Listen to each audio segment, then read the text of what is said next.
Bom, eu vou estar falando sobre o WebQuest no processo de aprendizagem L2 no meio online de Reinildes Dias, da UFMG.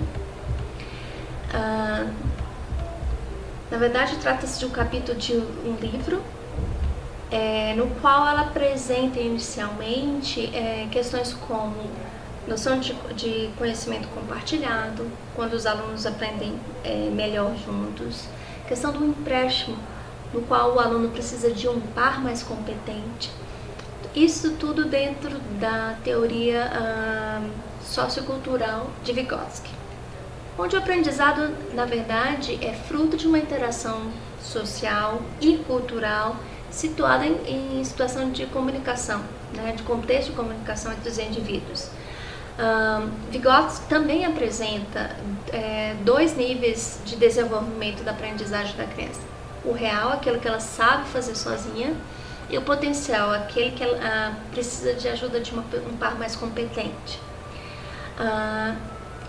E também apresenta a questão da zona proximal de desenvolvimento, que é a diferença entre aquilo que a criança sabe fazer sozinha e aquilo que ela precisa de um par mais competente, Além da questão do scaffolding, que são andaimes e suportes essenciais para esse trabalho de mediação que ocorre entre aquilo que a criança sabe fazer sozinha e aquilo que ela precisa de ajuda.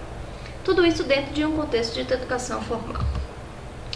WebQuests aparecem nesse cenário como fundamental para essas interações significativas entre os participantes que os ajudam a progredir de um nível para outro.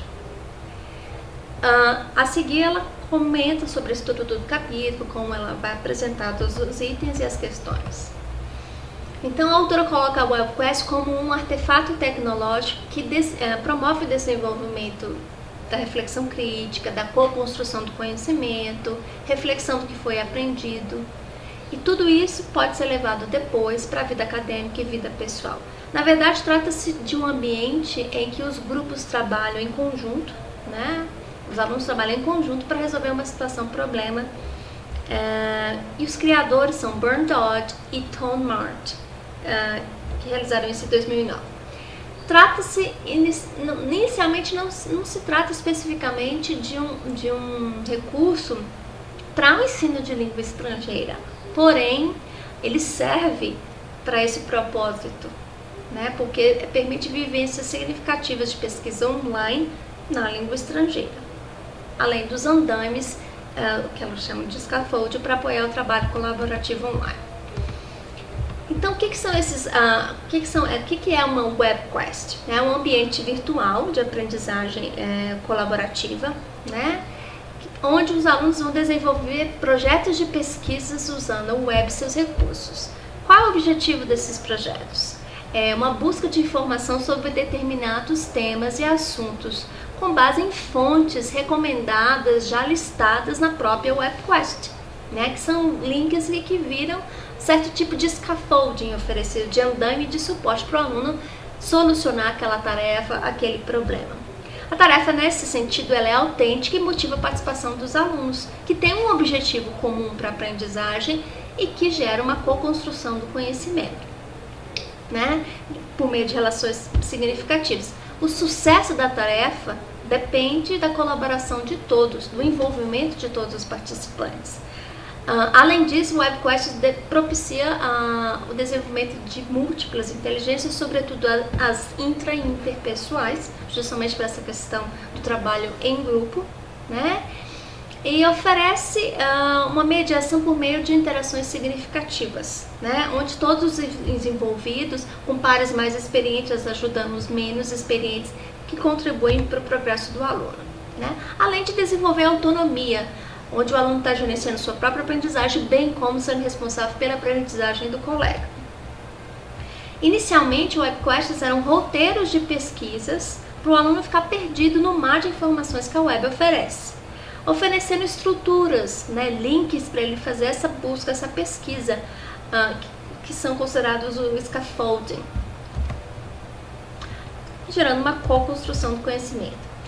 O WebQuest é constituída de o que a autora chama de atributos ou blocos. São 6 partes, na verdade, uma introdução muito clara sobre o que se espera, a descrição da tarefa, que deve ser autêntica, interessante, desafiadora, o processo descrito detalhadamente, com os papéis de cada um, os recursos necessários com os links para essa pesquisa. A avaliação é detalhada o que se espera desse aluno, ou de cada aluno, em cada papel, em cada uma das fases está descrito, com uma conclusão e possivelmente um bloco de créditos. A autora traz o que ela chama de, o autor Dodge chama de taxonomy, né? Que baseia-se nos tipos de envolvimento cognitivo e na complexidade de cada tipo de tarefa. Na verdade, é uma descrição dos vários tipos de tarefa que podem envolver uma web quest. É útil para a seleção e é útil também para essa criação dessa web quest, né?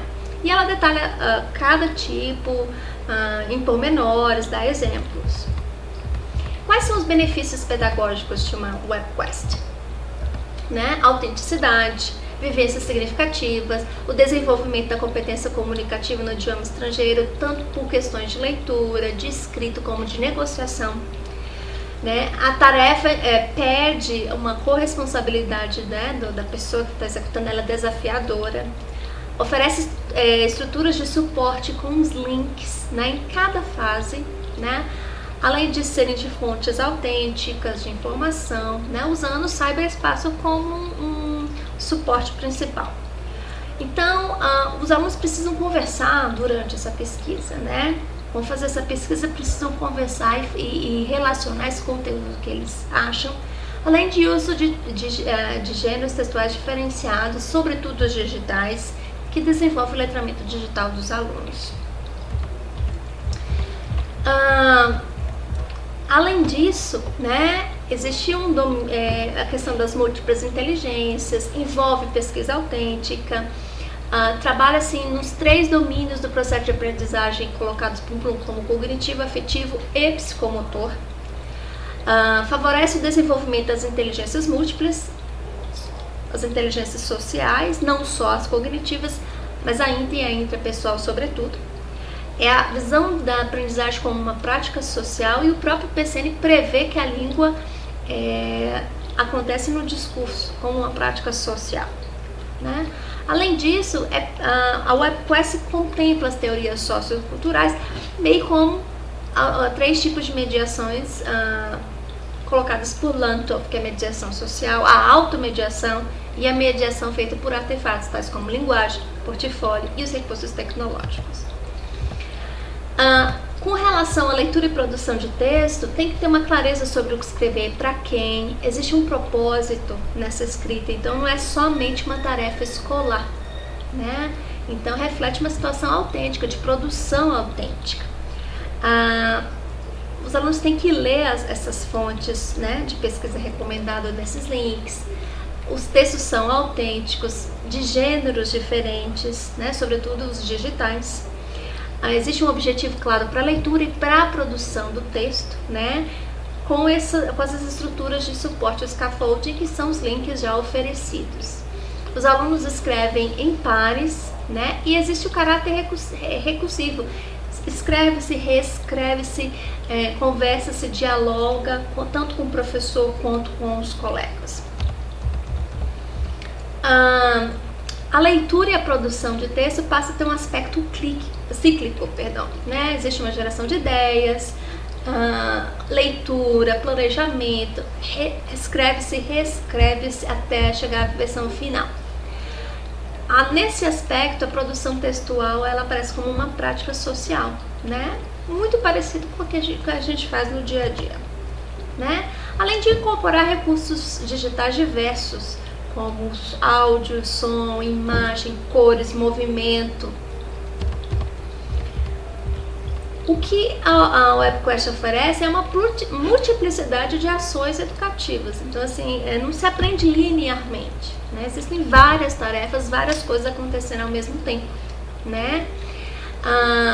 Oferece a possibilidade de um letramento digital, o aluno se aprofunda nisso e é capaz de localizar a informação, selecionar, organizar, entender, avaliar criticamente por meio de múltiplos meios múltiplos, né? O linguístico, o verbal, o sonoro, o visual. A autora sugere uma inserção da WebQuest no curso de formação de professores, né?